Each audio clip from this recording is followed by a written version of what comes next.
हम जिस ज़मीन पर अभी बैठकर बातें कर रहे हैं ये हमारी ज़मीन है और हमारे यहाँ कोई सुरक्षा नहीं है। हम हमेशा त्रास में रहते हैं कि कल हमको क्या कह देगा, कुछ कह देगा। हमारी जो भूमि है, दार्जिलिंग का जो इलाका है, कहिए कालिम्पोंग लीजिए, ये हमारा इलाका है जो भारत में मर्ज हुआ है। हम यहाँ इस ज़मीन के साथ हम यहाँ आए हैं, हम यहाँ के हैं। पर यहाँ पर हमारा जो स्थानीय प्रशासन है, जो हमारा जो राज्य है विशेष करके, वो हावी हो रहा है। इस प्रकार से यदि हम कोने में हमको अगर ले जाकर कोई फेंक दे तो कल वो कहीं शोला बनकर न निकले, ये भी हम लोगों को डर लगता है। दार्जिलिंग को हम पहाड़ों की रानी कहते हैं। टाइगर हिल का गुणगान बाहर गाते हैं, जगह जगह से विदेश से लोग दार्जिलिंग देखने आते हैं। आप लोग तो पत्रकार हैं, ज़रूर आप लोग जा कर के देखे होंगे दार्जिलिंग की अवस्था क्या है आज।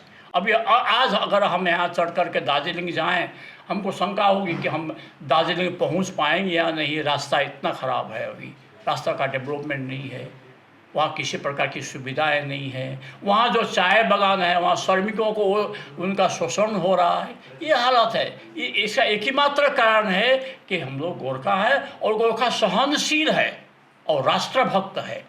और सबसे बड़ी बात तो ये है कि जब भी हम यहाँ कोई आवाज़ उठाते हैं, अब बात में जब बात आ गई, आप पत्रकार हैं तो आपके सामने हम बोल रहे हैं, जब भी हम यहाँ आवाज़ उठाती है बोलते हैं कि तो विच्छिन्नतावादी है, ये बंगाल से निकलना मांगते हैं। नहीं, एकदम गलत कहा जा रहा है। हम राष्ट्रीय मुख्य धारा में सम्मिलित होना चाहते हैं, हमको क्यों वहाँ जाने नहीं दिया जा रहा है। नेपाली साहित्य जगत के सबसे बड़े धरोहर माने जाने वाले आदि कवि भानुभक्त जी की जयंती आ रही है और इस विषय पर हम आपसे आपके उनके द्वारा नेपाली लैंग्वेज पर दी गई डिफरेंट अचीवमेंट्स को लेकर बात करेंगे। तो सबसे पहली बात सर, नेपाली साहित्य और संस्कृति में भानुभक्त जी की ऐतिहासिक महत्व क्या रही है? सत्याग्रह को हमारा नमस्कार। हिंदी में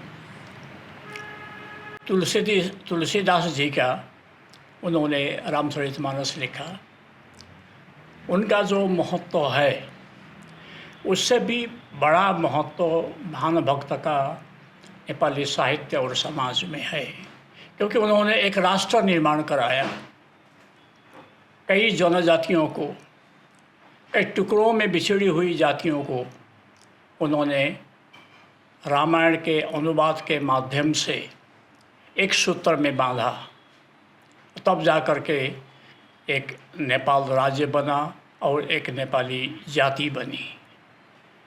तो राष्ट्रहित में, राष्ट्र के लिए उन्होंने इतना बड़ा योगदान दिया है। तो सर, जिस विषय को लेकर रामायण पर अनुवाद उन्होंने किया, अब उनकी जो तुलना है आप तुलसीदास जी से भी कर रहे हैं, तो आज नेपाली बहुभाषी क्षेत्र में भानु जयंती पूरे धूमधाम से मनाई जाती है, लेकिन आजकल की जो नई नेपाली जनरेशन है उसके बारे में क्या कहना चाहेंगे?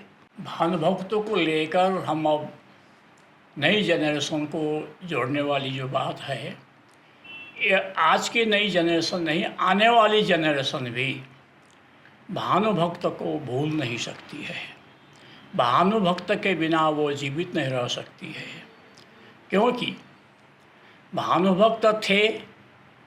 सारी जनजातियाँ नेपाल की जो वहाँ की पहले से बसी हुई जो जातियाँ थीं, और जगह भी कहीं फैली हुई जनजातियाँ हैं, जनगोष्ठी हमारे राई, लिम्बू, मगर, गुरुंग, विभिन्न भागों में जनजातियों में जो उनको जोड़ करके उन्होंने एक नेपाली जाति बनाई और उन्होंने रामायण लिखा। रामायण एक आस्था का प्रतीक है नेपालियों के लिए।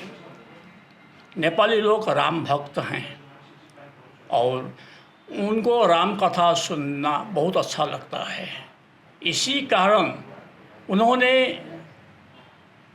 जब महर्षि वाल्मीकि की, जो आदिकवि महर्षि वाल्मीकि का जो संस्कृत में जो रामायण है उनको जब उन्होंने नेपाली में अनुवाद किया तो घर घर, चाहे वो ब्राह्मण हो, चाहे क्षत्रिय हो, चाहे राई, लिंबू, मगर, नेवार, नेपाल में बहुत सी जातियां हैं, सारे की सारी उस रामायण को पढ़ने लगी। और उस रामायण की भाषा इतनी सुललित, इतनी आसान और सबके मुँहों पर चढ़ने वाली थी। तो उस एक ही भाषा को उसी भाषा में राम कथा उन्होंने सुना। भाषा तो बाद में अपने आप उन्होंने सीख लिया, पर उन्होंने राम के प्रति श्रद्धा दिखा करके राम कथा जानने की अभिलाषा से उन्होंने रामायण पढ़ा। और रामायण पढ़ने के कारण सभी जनजाति, सभी लोग एक नेपाली भाषा के सूत्र में बंध गए। और उसी को लेकर हम माने पीढ़ी दर पीढ़ी अब चलते आ रहे हैं और आगे भी ये चलते जाएगी। ये किसी पीढ़ी में समाप्त होने वाली चीज़ नहीं है। भानुभक्त अब हमारे लिए एक कवि मात्र नहीं, हमारे लिए एक उजाला बनकर रह गए। जो अंधेरे में जो हमारा जो ऐतिहासिक अंधेरा था पहले, उसको उन्होंने एक उजाला दे करके एक नए प्रकाश में उन्होंने लाया। और ये प्रकाश जहाँ तक जाता रहेगा भानुभक्त रहेंगे, और जब तक भानुभक्त रहेंगे आने वाली जनरेशन जो है, पीढ़ियाँ उनको स्वीकार करेगी। सर, भानु जयंती के दिन पब्लिक गैदरिंग होती है, डिफरेंट कम्युनिटीज़ आती है, नेपाली भाषिक कम्युनिटीज़ आती है, उनकी जयंती खूब मनाती है। लेकिन साल में 365 दिन होते हैं, एक दिन सिर्फ मनाया जाता है उनकी जयंती, पूरी आस्था के सुनाई जाती है। लेकिन उनकी रेलेवेंस पर भी बात होती है। 364 दिन तो उनके रेलेवेंस पर कोई बात ही नहीं होती, सिर्फ एक ही दिन बात होती है कि जयंती आई है तो उनके बस रेस्पेक्ट में काम किया जाता है। उसके बाद उनके रेलेवेंस पर बात नहीं होती। इसके ऊपर आपकी क्या टिप्पणी है? सही बात, आपने सही अच्छा प्रश्न पूछा। यह सिर्फ हमारे नेपाली समाज व नेपाली साहित्य में ऐसा है ये बात नहीं है। यह हर एक समाज में, हर एक साहित्य में, हर एक देश में ऐसा होता आ रहा है। जो महापुरुष हैं उनके पीछे लगने के लिए आदमी के पास समय कहाँ है? कितने समय में उनकी चर्चा करते रहेंगे, वो उससे उनसे लाभान्वित होंगे। उनके प्रकाश से उनको रास्ता मिलेगा चलने के लिए, उसमें वो चलते जाएंगे। पर उनको याद रखने के लिए उनकी स्मृति को वो भूल नहीं पाए हैं। भले ही वो 6 महीना, 7 महीना, 8 महीना उनकी चर्चा न करें, चर्चा होने वाली जगह में साहित्यकार बंधु लोग, उनसे संपर्कित होने वाले लोग चर्चा करते रहते हैं। मगर जो साधारण लोग हैं, जो सामान्य लोग हैं, तो उनको तो अपनी जीविका से में समय नहीं मिलता है उनको। और यह हर एक साहित्य में ऐसा होता आ रहा है। हम निराला जी को लें, जयशंकर प्रसाद जी को लें, प्रेमचंद जी को लें, कितने लोग उनकी चर्चा करते हैं पूरे वर्ष। ठीक उसी प्रकार से भले ही हम लोग भानुभक्त की चर्चा रास्ते रास्ते में हर जगह हम न सुने, पर प्रत्येक नेपाली के मन में व गोरखा के मन में भानुभक्त जीवित हैं। और उसकी स्मृति में वो वर्ष में एक दिन जयंती मनाते हैं। सर, हमारे इंडो कम्युनिटी में बहुत ऐसे साहित्य, कविता से जुड़े हुए लोग हैं, लेकिन आज के इस modern sphere of Nepali literatures की लाइब्रेरी में ज़्यादातर सिर्फ भानुभक्त जी को ही इम्पोर्टेंस दिया जाता है।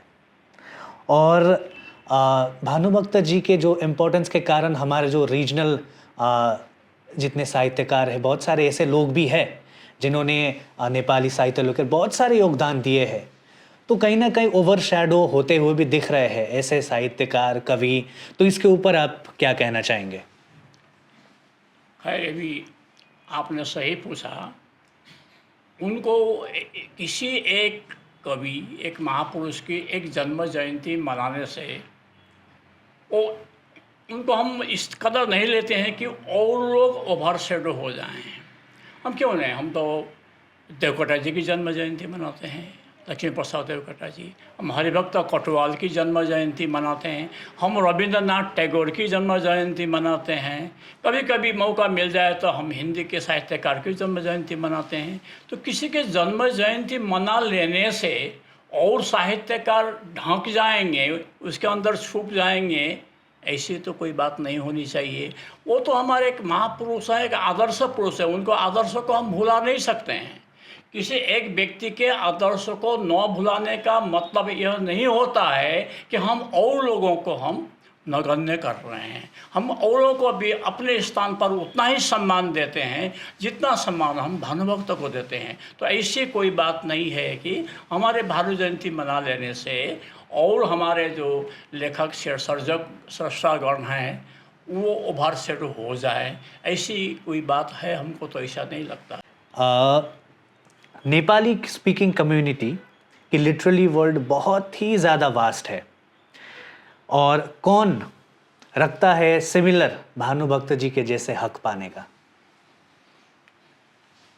हमको लगता है कि इसे तो आज केवल भारत में नहीं, नेपाल में नहीं, संसार के हर एक क्षेत्र में जहाँ जहाँ नेपाली बसे हुए हैं वहाँ के स्थायी बासिंदा होकर के हर जगह भानु जयंती मनाई जाती है। उनका नाम बड़े आदर के साथ लिया जाता है। वो हमारे उच्चतम जगह पर हैं, पर उस एक जगह एक म्यान में दो तलवार तो नहीं आ सकते हैं ना। इसलिए हम उनकी जगह पर तो हम किसी को रख नहीं सकते हैं। पर कई ऐसे लोग हैं, ऐसे लेखक, ऐसे हमारे सर्जक भी हैं जो उनसे भी ऊंचे स्थान पर जा सकते हैं और उनको हम मानते हैं, पर हम स्थान हम भानुभक्तों को ही देते हैं। जैसे हमारे लक्ष्मी प्रसाद देवकटा जी। इवन हम यहाँ की बात कहें तो हमारे यहाँ इंदिरा बहादुर राय हैं, वो उनका स्थान काफ़ी ऊंचा है, उनको भी हम मानते हैं, उनकी भी हम कभी जन्म जयंती मनाते हैं। हमारे अगम सिंह गिरी जी हैं, उनकी हम जन्म जयंती मनाते हैं। हमारे हरिभक्त कटवाल हैं, उनकी जन्म जयंती मनाते हैं। उनको अपनी जगह पर हम श्रद्धा और सम्मान हम दे रहे हैं। पर भानुभक्त ने जो कार्य किया, उन्होंने तो सिर्फ एक हमको रामायण नहीं दिया, खैर फुट कर कविताएँ भी उन्होंने बहुत लिखी है। और उन्होंने तो एक समाज का निर्माण किया, एक राष्ट्र का निर्माण किया। भले वो राष्ट्र कहीं हमारे भौगोलिक तौर पर, राजनीतिक तौर पर और कहीं हो, पर एक कार्य तो किया ना उन्होंने। जी, यही बात सामने आती है क्योंकि वो नेपाल से है। नहीं, ठीक है, कोई भी लेखक या कोई भी सर्जक होता है वो किसी देश का नहीं होता है। वो अभी हमको याद है कि इवन काठमांडू में हमने रविंद्र जयंती हिसाब से न हो करके उनको समय समय पर श्रद्धा प्रदान करते हुए हमने देखा है। उन्होंने ये कभी नहीं कहा कि वो तो भारत के हैं, तो हम लोग उनको नेपाल के हैं हम नहीं कहते हैं। हम उनका आदर्श और उनका सिद्धांत, उन्होंने जो योगदान दिया, एक पिछड़ी हुई जाति को उजाला दिया, उसका हम सम्मान करते हैं। हाँ, वो नेपाल के ही हैं, उनका जन्म वहीं हुआ है। भले उनका अध्ययन पढ़ाई बनारस में हुई हो, पर वो जो है नेपाल के ही हैं। पर हमारे लिए जो सर्जक हैं, वो स्रष्टा हैं, वो आदर्श पुरुष हैं। हमारे लिए उनकी प्रासंगिकता नेपाल से भी बढ़कर है कि उन्हीं का आदर्श को लेकर, उन्हीं के सिद्धांतों को, उन्हीं की दी हुई भाषा को लेकर आज संपूर्ण हमारे इस भारतवर्ष में कहें बा और भी कहीं हमारे जितने भी नेपाली बा गोरखा हमारे भाई हैं, सब अभी एकजुट हैं। तो इसलिए हम उनको किसी भी सर्जक को, किसी भी स्रष्टा को, कवि लेखक को या किसी समाज, क्या विवेकानंद की बात आप ले लीजिए, क्यों विवेकानंद आज अमेरिका में, इंग्लैंड में, बाहर उतने ही सम्मान के साथ उनको लिया जाता है। वो तो भारत के हैं ना। इसी प्रकार से इनका स्थान इतना ऊंचा है हमारे लिए कि हम भारत के लोग, भारत तो इंडो नेपाली जो, वो तो बहुत से सांस्कृतिक, सामाजिक, साहित्यिक, धार्मिक सूत्रों से बंधे हुए हैं। हम भले भौगोलिक और राजनीतिक तौर पर हम बिल्कुल अलग हैं, उनसे हमारा कोई लेना देना नहीं है, पर सामाजिक, साहित्यिक और सांस्कृतिक तौर पर तो हम बंधे हुए हैं।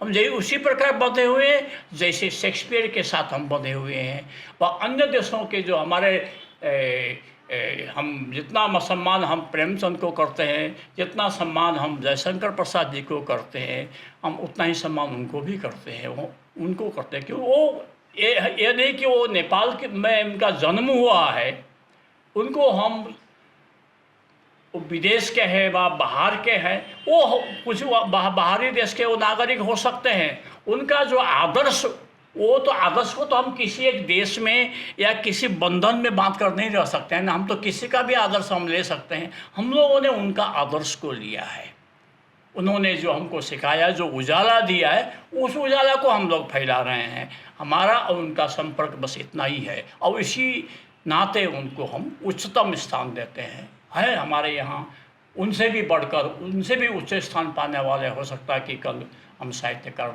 निकाल कर हमको मिले वो, पर उनका अलग स्थान है। सर, लोगों का ये भी कहना है कि इस रीजन में जितनी भी नेपाली मीडियम स्कूल्स है, उसे अब धीरे धीरे करके अंग्रेज़ी मीडियम स्कूल में तब्दील किया जा रहा है। और लोगों का ये भी कहना है कि नेपाली भाषा को एक कोने में ले जाने का काम किया जा रहा है, ये देखा जा रहा है।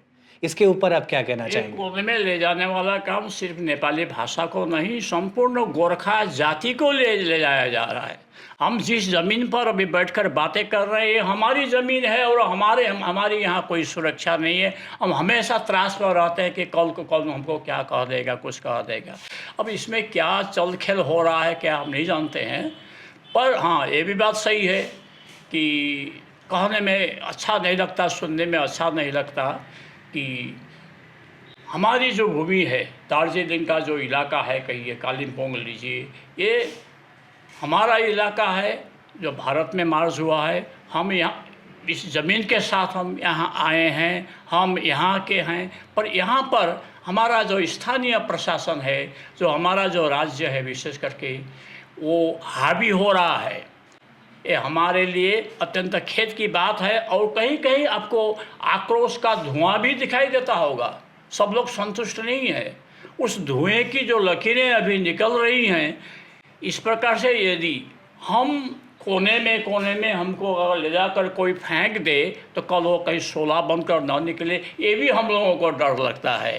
तो हम स्थानीय प्रशासन से, स्थानीय राज्य से हम दमित हैं, और इसमें केंद्र सरकार को ध्यान देना चाहिए। उधर से भी हमको जितना वो मिलना चाहिए वो हमको नहीं मिल रहा है। तो अगर हम ही एक जाति को ही यहाँ अवहेला की जा रही है जब, तो उसकी भाषा के बारे में, उनके लेखकों के बारे में देखिए। असम में हम आपको एक उदाहरण दे रहे हैं।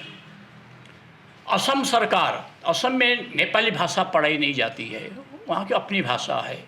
वहाँ एक भाषा नेपाली भाषा के रूप में पढ़ाई जाती है, पढ़ते हैं, पढ़ने वाले पढ़ते हैं, पर वहाँ हमारे जितने भी साहित्यकार हैं उनको सरकार की ओर से पेंशन दिया जाता है, और किसी भी कार्यक्रम के लिए वहाँ सरकार से संपूर्ण सहयोग मिल जाता है, यहाँ तक कि आर्थिक सहयोग भी मिलता रहता है।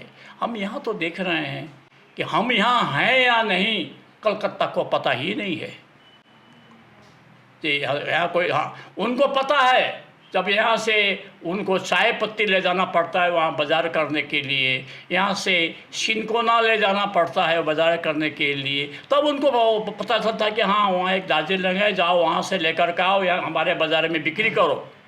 पर वहाँ के लोग दुख सुख कैसे जी रहे हैं, उनका अस्तित्व क्या है, उनकी पहचान क्या है, इसको सुनने वाला कोई भी नहीं है। इस प्रकार से ये जो गोरखा जाति है इस इलाके में, वो संपूर्ण रूप से अवहेलित हो रही है, उनको दबाया जा रहा है। यहाँ तक कि जो सुविधाएं शिक्षा क्षेत्र में, जो सुविधाएं आर्थिक क्षेत्र में मिलना चाहिए, यह नहीं मिल रहा है। आप आज जाइए, भारत के विभिन्न पर्यटक स्थल पर जाइए, ऊटी जाइए, आप देहरादून जाइए, अल्मोड़ा जाइए, वहाँ की सरकार ने उसको इतना डेवलप किया है, ये तो मैन मेड है, वो इतना डेवलप किया है कि वहाँ जाने से एक दिन के लिए जब हम जाते हैं, हम भी खुद गए थे ऊटी, तो वहाँ हमको बैठने का मन किया, वहाँ रहने का मन किया। इतनी सुविधाएं वहाँ बनाई गई है, इतना सुंदर उनका उसका मतलब विकास किया गया है कि हमको एक दिन और वहाँ ठहरना पड़ा। दार्जिलिंग को हम पहाड़ों की रानी कहते हैं। टाइगर हिल का गुणगान बाहर गाते हैं, जगह जगह से विदेश से लोग दार्जिलिंग देखने आते हैं। आप लोग तो पत्रकार हैं, ज़रूर आप लोग जा कर के देखे होंगे दार्जिलिंग की अवस्था क्या है आज।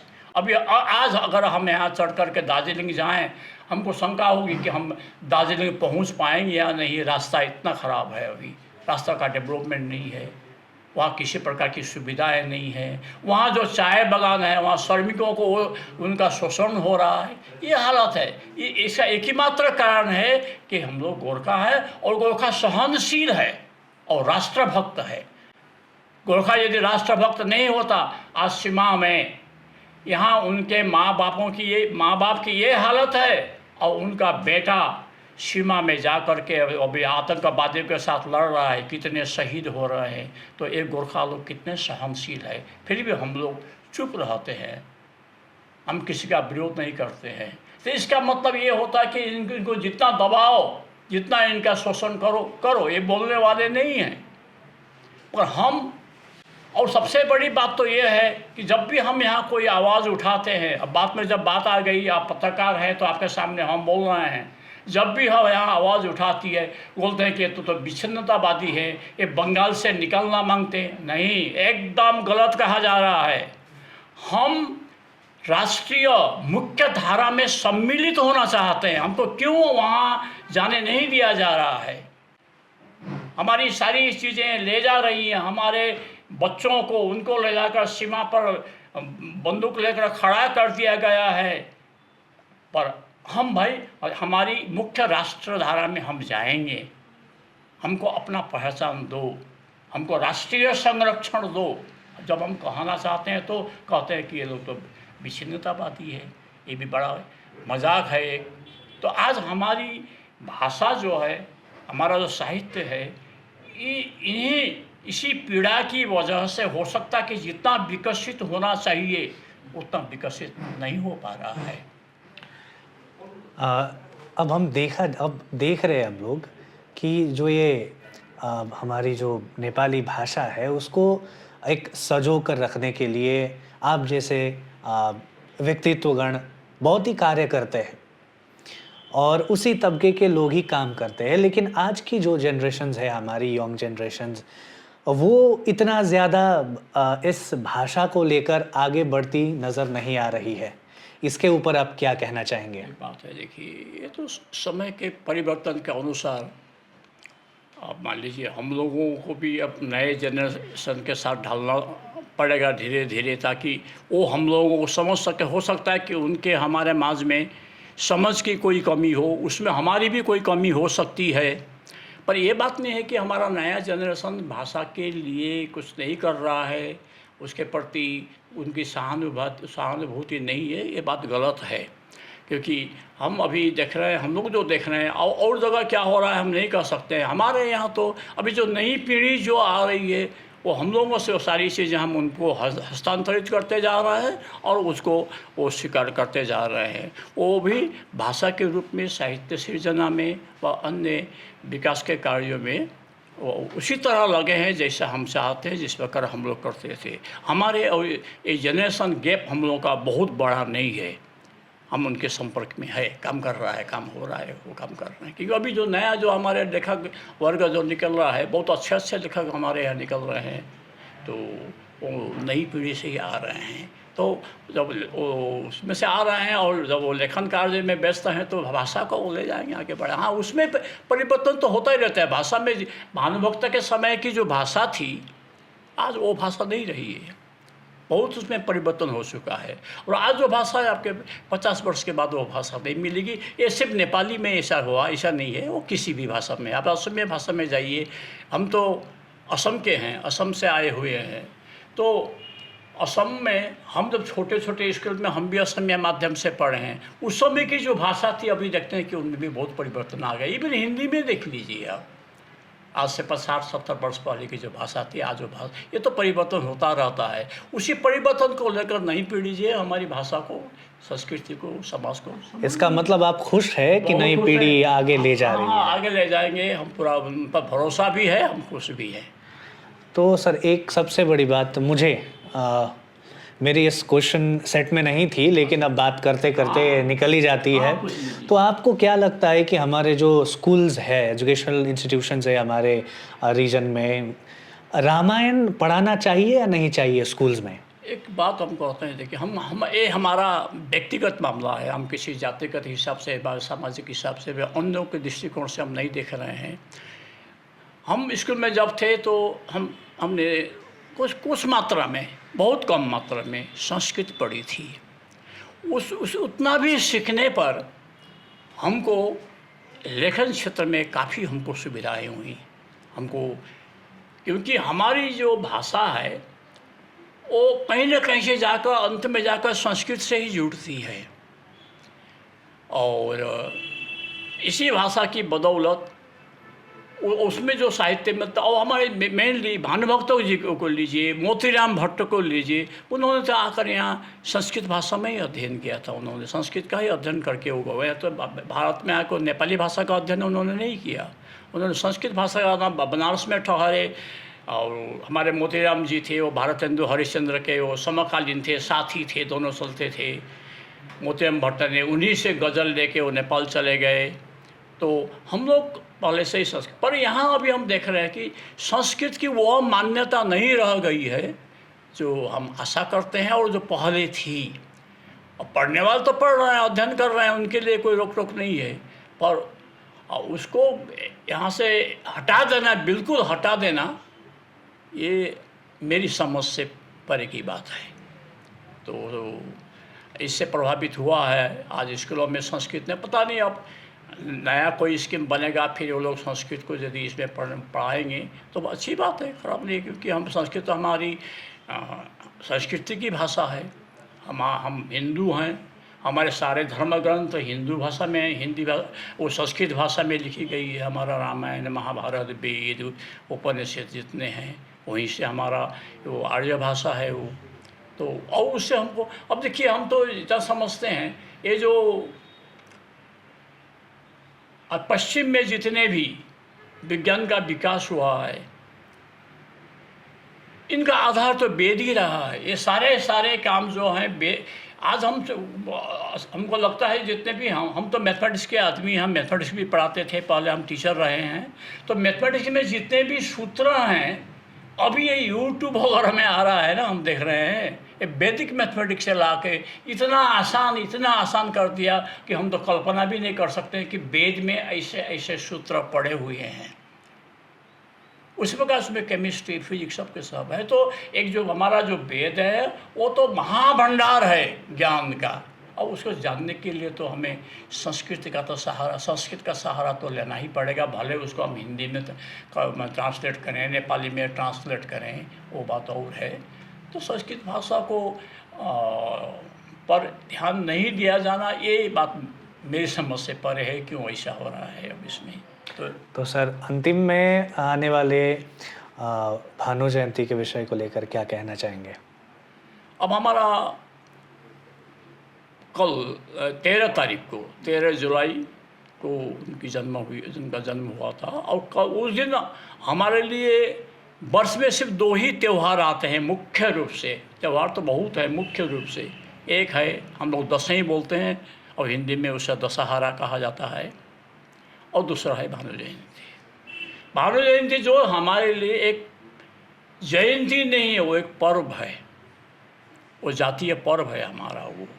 और इसी दृष्टिकोण से हर जगह, इवन आप असम जैसे जगह में, पूर्वांचल में आप जाएंगे, असम जैसे जगह में उस दिन सेक्शनल हॉलीडे था, अब तो फुल डे हॉलीडे करा दिया गया। जहाँ पर नेपाली पढ़ाई नहीं जाती है, जहाँ पर एक भी नेपाली स्कूल नहीं है, हाँ नेपाली के सृष्टा सर्जक हैं, वहाँ उस राज्य में भानु जयंती के दिन फुल टाइम छुट्टी दी जाती है, हॉलीडे रहता है उस दिन।